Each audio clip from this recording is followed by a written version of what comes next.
د افغانستان خلکو غوښتل چې د ځینو هغه زورواکو څخه خلاص شي چې کم هم په منطقو کې په دوی باندې زور اچوي.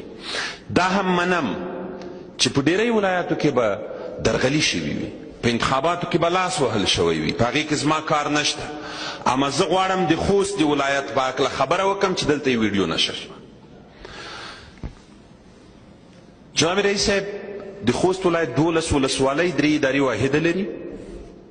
ټول نفوس 15,000 په دې اوسني نفوس شمارۍ کې حساب شوی ده چې دا هم لویه جفا ده د خوست ولایت سره.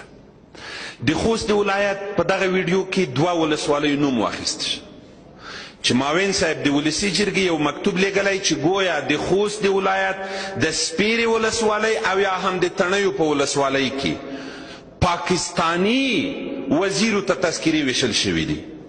10,000 نفر یاد کړي دي. د خوبه لږ ناوخته راجګ شوی ده، هیڅ ورته پته نه لګیږي. د تڼیو ولسوالي 63,000 نفوس لري او د انتخاباتو په ورځ صرف 10,000 نفرو رایه استعمال کړې ده. د سپیرې ولسوالي 28,000 نفر نفوس لري، 3,200 رایه استعمال شوې ده او دا ټوله بایومیټریک ده، 100%. چلنج ورکوم، چلنج را دي چې د ټولې ولسوالۍ رایه ورسره خلاصوم. د خوست د ټولو ولسوالیو، د صبریو ولسوالي چې ناامنه ولسوالي ده 22,000 نفوس لري، اما صرف پکې 2,500 رایه استعمال شوې ده. علت یې دا و چې خلکو راووتل او بایومیټریک نه استفاده وشوه، د خلکو د صندوقونو د ډکولو مخه ونیول شوه. د ځاځي میدان ولسوالي 1,000 نفوس لري او رایه پکې 15,000 استعمال شوې ده. د خوست د ولایت 4,00,000 سټیکر خلک لري، اما ټوله رایه پکې 80,000 استعمال شوې ده. ګورئ، یوه ویډیو دا اوس چې خپره شوه، اینمیال یک نفر 40 دانه تذکره پیش رویش مانده. یک کسی میایه ویدیو میگیره از پیش از که او برادر این تذکره را چی میکنی؟ او میگه که ما میخوایم که در انتخابات اشتراک کنیم. خود رای به کی میتی؟ او میگه به هر کسی که میته، خود از رای تذکره را به می مالکینش میتم. امی کسی که ویدیو میکنه که نفر همایون است، او برش میگه که برادر رای به اصولی میتی؟ او میگه نه، رای ما به فلانی و فلانی، اگر دلشان باشه به اصولی هم بتن. د تذکیرو زه په دې تعجب وړی یم، امکان لري دا څوک چې کینولی د دام د کاکا زوی وي او دا ویډیو یې جوړه کړې وي تر چې راځه یو توطیه سازي وکړه. جعلکاري چی شی ده؟ جعلکاري دې ته وایي چې کله هم د انتخاباتو په ورځ صندوق ډکوي، نه دا چې مخې ته د 10 تذکیرې ایښي دي. دغه دی ده جناب رئیس صاحب. وقتی که صندوق پوری میشه و اینه ببینید، وقتی که مامورین 6 تا صندوق رای مندازه، مامورین انتخابات است، یک نفری را در یک کرد بشان پیش روش 20 دانه تذکره بده که را توضیح کده بروی جعل است. نه خیر.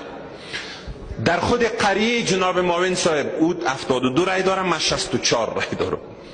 در کل خوست، په ټول خوست کې 104 مرکز، 106 مرکز دي.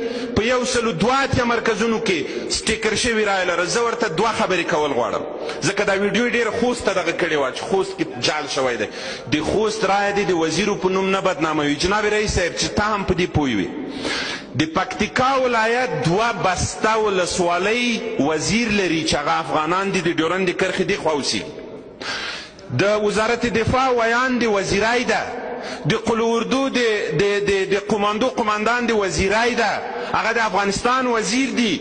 د خوست د ولایت د سپیرې ولسوالي 4 کلي وزیر لري. د خپل جغرافیا معلومات چاته چې نه وي، نو وکالت څه کوي؟ قرآن ته ګورئ، خدای ته ګورئ. خو زه خو شاهد حال وم چې په 10,000 کالدارې به په خوست کې رایې اخیستل کېدلې. 800 رایې اوس هم 2,000 ته رسېدلي دي. دا هم ډېره ده.